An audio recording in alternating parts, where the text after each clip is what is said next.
Hello viewers, welcome back on my YouTube channel bliss edu learning by Nisha. आज हम इस video में discuss करेंगे कौन कौन से प्रिकॉशंस का हमें यूज़ करना है जब भी हम वैल्यू एडेड मेथड से नेशनल इनकम को कैलकुलेट करते हैं। कौन सी चीज़ें नेशनल इनकम में इंक्लूड होंगी, कौन सी चीज़ें नहीं इंक्लूड होंगी, उन सभी बातों को हम इस वीडियो में डिस्कस करने वाले हैं। एग्जाम पॉइंट ऑफ व्यू से टॉपिक आपका बहुत ज़्यादा इंपॉर्टेंट रहता है। आपसे 1 मार्क्स से क्वेश्चन हर बार पूछता है। आपको क्वेश्चन में कुछ आइटम्स देके के बोल देता है कि बताइए क्या ये नेशनल इनकम में इंक्लूड होगा या नहीं होगा। तो ऐसे सभी क्वेश्चंस को ईजिली एग्जाम में अटेम्प्ट करने के लिए और बिना नंबर गवाए करने के लिए हम इस वीडियो में इस टॉपिक को समझेंगे। तो चलिए स्टार्ट करते हैं। हम सबसे पहले ये समझेंगे कि कौन कौन से आइटम्स इसके अंदर इंक्लूड होंगे। तो सबसे पहला है आपका कमीशन, जो सेकेंड हैंड गुड पे खरीदने पे और बेचने पे अर्न किया जाता है। मान लीजिए कोई पर्सन है, आपके घर में पुराना फ्रिज पड़ा था सेकेंड हैंड गुड, तो उस पर्सन ने आपका फ्रिज बिकवाया, लेकिन उस पे बिकवाने पे उसने कुछ ना कुछ कमीशन ज़रूर अर्न किया होगा। तो जब भी सेकेंड हैंड गुड खरीदने या बेचने पे कोई कमीशन अर्न करता है वो नेशनल इनकम इंक्लूड होता है, क्योंकि उस पर्सन ने उनको या फिर आपको सर्विस प्रोवाइड करी है, इसलिए वो कमीशन जो है वो इंक्लूड होगा।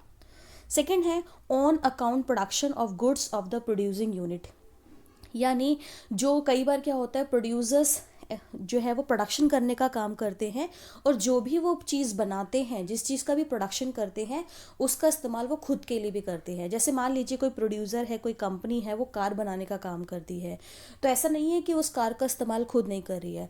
तो जब भी वो प्रोड्यूसर जिसने कार मैन्युफैक्चर करी है और उस कार का यूज़ वो खुद कर रहा है, मान लीजिए सामान को ट्रांसपोर्ट करने के लिए, अपने एम्प्लॉयज़ का ट्रांसपोर्ट करने के लिए, तो वो भी नेशनल इनकम में इंक्लूड होगा। क्लियर? ठीक है। ऐसा क्यों हो रहा है? क्योंकि ये गुड्स जो है यहाँ पर मार्केट के लिए प्रोड्यूस हो रहे हैं, क्योंकि उसने जो भी कार बनाई है, मैन्युफैक्चरिंग करी है, वो मार्केट के लिए प्रोड्यूस हो रही है। प्लस अगर वो अब खुद के लिए भी यूज़ कर रहा है तो उससे अपने एम्प्लॉयज़ को भेज रहा है, तो उससे क्या हो रहा है, काम के पर्पज से तो भेज रहा है, मार्केटिंग हो रही है, इस वजह से ये भी इंक्लूड होगा।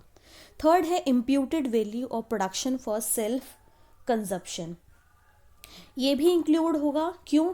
क्योंकि ये गुड्स जो है वो प्रोड्यूस जो हो रहे हैं, ये गुड्स भी मार्केट के लिए ही प्रोड्यूस हो रहे हैं।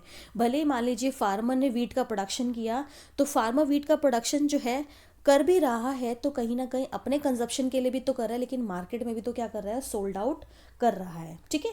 तो यानी वीट जो उसने प्रोड्यूस किया था वो खुद भी क्या कर रहा है, कंज्यूम कर रहा है, और उसके फैमिली वाले भी कंज्यूम कर रहे हैं, तो वो भी नेशनल इनकम में इंक्लूड होगा।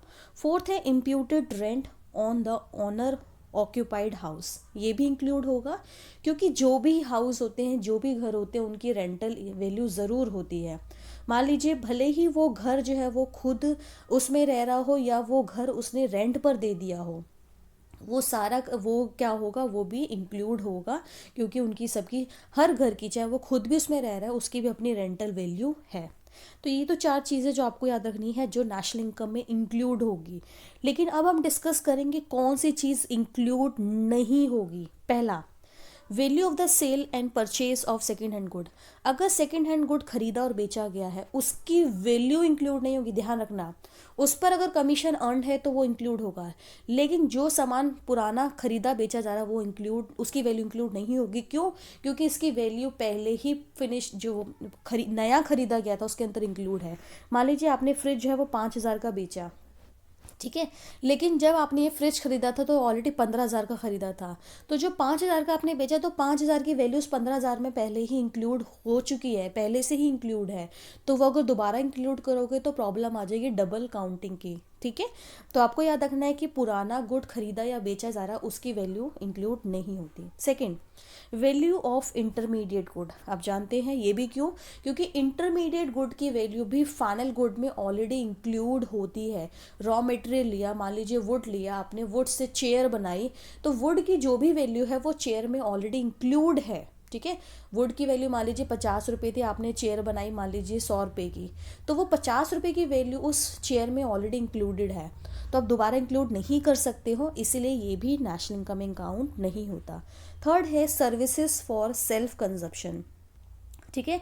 कोई सर्विस है जो सेल्फ कंजप्शन के लिए वो एस्टिमेट नहीं होगी, क्योंकि इसकी मार्केट वैल्यू को हम कैलकुलेट नहीं कर पाते। फॉर एग्जांपल अगर मैं बात करूँ, हाउसवाइफ है, ठीक है, हाउसवाइफ घर में पूरे दिन काम कर रही है, ठीक है, तो वो सेल्फ एक तरीके से घर में रह के सारी सर्विस प्रोवाइड कर रही है। तो इस केस में मार्केट वैल्यू के साथ एक्चुअल में उसने कितने का काम किया वो कैलकुलेट करना मुश्किल है, क्योंकि उसके बदले उसको कोई पेमेंट नहीं मिल रही है, उसके बदले वो कोई चीज़ अर्न नहीं कर रही है, ठीक है। तो ये सारी चीज़ें जो है नेशनल इनकम में काउंट नहीं होगी जब भी हम वैल्यू एडेड मेथड का यूज़ करते हैं।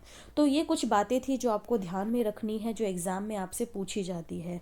तो आई होप आपको ये टॉपिक समझ आया होगा, वीडियो आपको पसंद आई होगी। So do like, share and subscribe my channel, and also press the bell icon button to get the notification of all my upcoming videos. So thanks for watching and have a nice day.